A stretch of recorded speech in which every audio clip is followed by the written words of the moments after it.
Gentileza, tá? Eu vou ler alguns versículos para os irmãos entenderem. Quantos acharam? Digo amém. Então diz assim o versículo 1 do capítulo 1 do livro de Jó. Houve um homem na terra de Uz que se chamava Jó, e era este homem perfeito, reto e temente a Deus, e afastava-se do mal. E lhe nasceram 7 filhos e 3 filhas. E o seu gado era de 7.000 ovelhas, 3.000 camelos, 500 juntas de bois e 500 jumentas, e possuía muitíssimo criados que estavam a seu serviço, de maneira que aquele homem era o maior dentre todos os filhos do Oriente. E os seus filhos iam e faziam banquetes em suas casas, cada um em seu dia, e enviavam a chamar as suas 3 irmãs para que comessem e bebessem com eles. E acontecia que, tendo passado o turno dos dias desses banquetes, Jó enviava e os santificava, e se levantava de manhã bem cedo e oferecia holocausto conforme o número de todos eles, porque dizia Jó: possivelmente terão pecado os meus filhos e blasfemado de Deus no seu coração. Desta maneira fazia Jó continuamente. Eu estou fazendo essa leitura com você, tá? E eu vou lá para o versículo 6, que diz assim: e um dia vieram os filhos de Deus apresentar-se diante do Senhor, e entre os quais veio também Satanás. E disse o Senhor a Satanás: de onde vens? E respondeu Satanás ao Senhor e disse: de rodear a terra e de andar por ela. E o Senhor disse a Satanás, versículo 8: tens observado o meu servo Jó? Porque não há outro como ele na terra, homem perfeito e reto, temente a Deus, e que se afasta do mal. Amém? Amém. Sente, por gentileza.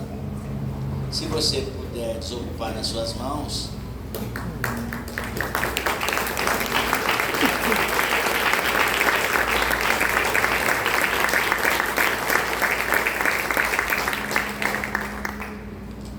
Eu estava meditando nesse texto aqui. Aliás, desde ontem o Senhor tem me incomodado a meditar nessa passagem. E aí você vê como que Deus é maravilhoso. E nós precisamos nos situarmos também, e vermos que nós somos cidadãos que estamos na terra, mas nós não somos da terra. Nós somos cidadãos celestiais. Nós vivemos na terra, mas nós não somos daqui. E aí o que acontece é que a nossa mente, ela fica focada para as coisas dessa vida. Nós concentramos os nossos projetos, nós concentramos os nossos objetivos nas coisas desta vida.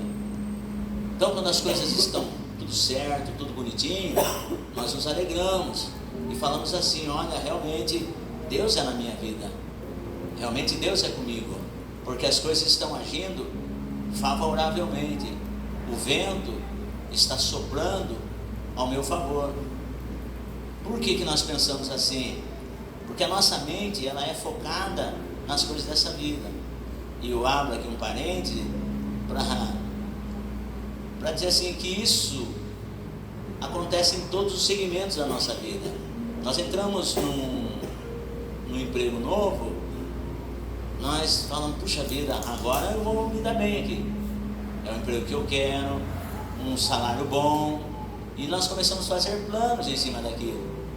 De repente o pessoal até gosta de nós ali naquele trabalho, e vai passando os dias, vai passando os meses, vai passando os anos, aquele encantamento que nós víamos no trabalho, nós já perdemos. Aquela alegria que nós tínhamos no início, ela vai passando, ela vai acabando. Mas por quê? Tem alguma coisa errada com o trabalho? Não. é uma questão de humanidade. Nós achamos que aquilo vai preencher-nos e acaba que não preenche, porque nós somos seres humanos. E em cima dessa terra, tudo é passageiro. Aquela euforia, aquela alegria, ela passa. E aí, às vezes as pessoas, elas estavam tão bem, colaborando, cooperando. Aí chega um dia, o encarregado, o gerente, o dono da empresa fala: meu, você não está correspondendo com aquilo que você está sendo pago para corresponder. Infelizmente, eu vou precisar te demitir. Mas por quê? Porque o dono daquela empresa, ele viu que aquela alegria de início já não existe mais. Já não existe mais. Pô, mas será que tem alguma coisa errada comigo? Não, em cima dessa terra é assim, tudo é passageiro. No relacionamento é a mesma coisa. Achamos a pessoa que pedimos para Deus. É aquele encantamento gostoso, amor correspondido, é a melhor coisa que tem. Só que dentro do relacionamento existem os conflitos. Que bom, né, Henrique? Que no casamento, no noivado, fosse só romantismo, fosse só parte boa. Eu dizia para a dona Marli que o nosso casamento, a melhor parte foi o namoro. Porque nós não tínhamos briga? Não, com certeza. A gente tinha brigas, mas quando brigava, a dona Marli ia para a casa dela e eu ia para a minha. Então, eu não via a hora de fazer as pazes com ela. Ligar para ela hoje, naquele tempo lá não tinha tanto celular como hoje, né? Tinha aqueles tijolões e não era assim. Não ligava porque não dava área. Então, a gente brigava, sim, mas não via a hora de fazer as pazes. Por quê? Porque a dona Marli estava na casa dela e eu estava na minha. Aí um dia eu falei assim: você não quer morar na minha casa? Então se case comigo. Aí nos casamos, e aí, só que as brigas continuaram. Só que agora ela não vai mais para a casa dela. Por quê? Porque ela mora comigo. Então aquele encantamento do relacionamento, do namoro, aquele romantismo, continuava? Claro que continuava. Só que os problemas também, as brigas também, os desentendimentos também. Só que a gente foi amadurecendo e fomos lidando com os conflitos. E isso fazem, esses dias eu falei na pregação e a minha esposa depois ela me corrigiu. Quando eu falei de 14 anos, se você pegar uma das ministrações minhas, você vai ver eu falando lá de 14 anos. Mas não é de casamento, é de ministério. 14 anos de ministério conhecendo a Cristo. E não como pastor. 14 anos como pastor conhecendo a Cristo. Mas sou pastor há mais tempo e sou casado com a dona Marli há 38 anos. Então, os nossos conflitos, nós fomos amadurecendo e isso fez com que nós chegamos aos 38º ano de casamento. Mas esses 38 anos, pastor Salu, é só mar de rosas? Não. Por quê? Nós temos os momentos alegres, mas a alegria passa. Aí vem os momentos das adversidades. Mas assim como a alegria passa, as adversidades também passam. Mas nós continuamos juntos. Por quê? Porque cada adversidade eu aprendi a conhecer a dona Marli mais de perto. Hoje, no momento da adversidade, eu sei como ela se comporta. E no momento das adversidades, ela sabe como eu me comporto nas adversidades. Por quê? Porque tudo passa. E assim, tem lugares que quando nós passamos por certos conflitos, a gente abandona, fala, não quero mais. Mas a gente não sai do casamento. Embora tenha pessoas que no momento da adversidade, a pessoa fala, eu não quero isso para a minha vida. Mas por quê? Porque ela não estava preparada para entrar num relacionamento matrimonial para enfrentar as adversidades. Talvez por equívoco, ou ela não foi preparada para saber que o casamento, o relacionamento, ele tem bons e maus momentos. E em algum período da vida da gente, a cronologia do tempo parece que ela para e vem mais mal do que bom momento. E é isso que nos dá esperança, porque é assim que eu sei como os bons momentos passam, os momentos ruins também hão de passar. E aqui no livro de Jó, eu vou deixar isso aqui para você, que eu gostaria de ministrar, porque agradeço pela sua paciência em ouvir eu dizer a respeito das nossas programações, e dentro disso eu fui ministrando a palavra e querendo que você venha comigo no estudo bíblico. Li o texto de Jó capítulo 1 para mostrar que com Jó também não foi diferente. Jó teve bons momentos, eu citei desde o primeiro versículo a situação de Jó, mas o que nós precisamos aprender, e é isso que eu quero estudar com você, quero que você venha comigo. Por quê? Porque aconteceram coisas na vida de Jó, coisas imprevisíveis, guarde bem isso, coisas imprevisíveis. O que são coisas imprevisíveis? São coisas que eu e você não prevemos. Mas nós não estamos falando de uma pessoa qualquer, nós estamos falando de um homem de Deus, um homem que era visto na sociedade como temente, íntegro e desviando-se do mal, temente a Deus. Nós estamos falando de um homem que os seus filhos, a sua esposa, viam que realmente ele era um homem de Deus. Nós estamos falando de um homem, e é isso que eu estou dando esse spoiler para você, nós estamos falando de um homem que o próprio Deus falou a respeito desse homem, e esse homem, ele viveu coisas que nunca, jamais ele imaginaria que viveria.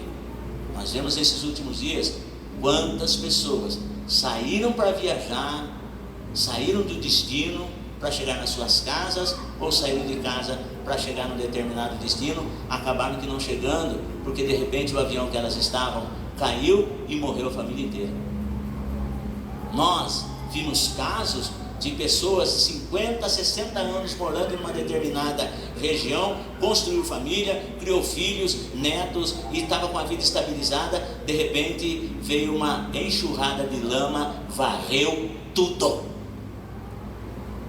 Essas pessoas, elas viveram coisas que jamais elas preveriam para as suas vidas. E o texto de Jó, ele abre a nossa mente.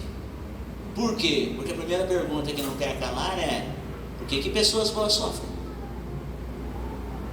Por que coisas ruins acontecem com pessoas boas? Você já parou para analisar? Então eu quero falar com você domingo sobre isso. Meu tempo já deu. Por quê? E você vai aprender no livro de Jó que no momento da adversidade, no momento que acontecem coisas imprevisíveis na minha e na sua vida, uma pessoa que não serve a Deus, irmãos, ela entra pelas raias do desespero. Pessoas morrem de depressão, outras se suicidam, outras abandonam tudo e vão perambular pelas ruas. Que se você pegar por trás dessas barbas fétidas, roupas maltrapilhas e sacos nas costas, e você parar para conversar com aquela pessoa, você vai ver que por trás daquela mendigância ou mendicância tem uma história trágica por trás daquilo, e a pessoa não soube como administrar. Quando nós pegamos o livro do patriarca Jó, nós vemos que o Senhor restaurou tudo, mas nós não podemos esquecer que Jó era uma pessoa humana. Antes do processo da restauração, como que Jó enfrentou tudo isso? E o que Jó aprendeu com isso? E o que nós aprendemos com isso? Então, algumas coisas você aprende ali, e é sobre isso que eu quero conversar com você. Lembre só de uma coisa, que por pior que seja a sua adversidade, o mesmo Deus de Jó é o seu Deus. O mesmo Jó que venceu as adversidades, porque confiou no Deus Todo-Poderoso, porque teve fé no Deus Todo-Poderoso. Eu venho aqui profetizar na tua vida: se você tiver fé, baseando-se na palavra de Deus, não a fé natural, mas a fé sobrenatural, como Paulo diz em Romanos 10:17, de sorte que a fé vem pelo ouvir e ouvir pela palavra de Deus. É a importância do estudo, é a importância de você ler a palavra, é a importância de você vir estudar a palavra, Porque se a sua fé for gerada pela palavra, do mesmo jeito que Jó venceu, você vai vencer. E Deus vai te dar vitória. Mas pastor, nas adversidades eu aprendo o quê? E é isso que eu quero falar com você. Mas na quinta-feira, agora eu vou fazer uma convocação para os pais, e depois eu quero orar por todos vocês. Eu quero fazer uma convocação para os pais agora, do sexo masculino, para os maridos e para os filhos do sexo masculino e para os netos do sexo masculino. Tragam as mulheres da sua vida para participar do grande culto da nossa campanha Mulheres Libertas e Curadas para Servir. Isso é quinta-feira. Missionária Lisete está com essa campanha aqui, e eu quero convidar você. É a responsabilidade de você, marido, de você, pai, de você, filho, pegar as mulheres da sua vida, seja sua mãe, seja sua esposa, e trazer para a casa do Senhor. Olhar para ela e falar assim: que área que você está precisando de cura? Venha, que eu vou te levar quinta-feira na campanha e você vai ser curada no nome de Jesus. Então eu convoco você, marido, que tragam as suas esposas, filhos, tragam as suas mães, porque nesse mês de março é um mês que Deus, através dessa campanha, separou, preparou para abençoar as mulheres da sua vida. Quem crê, diga amém. Amém. Coloque-se de pé. Qual é a adversidade que você está passando? Só você falar para mim. Jó passou adversidades em várias áreas da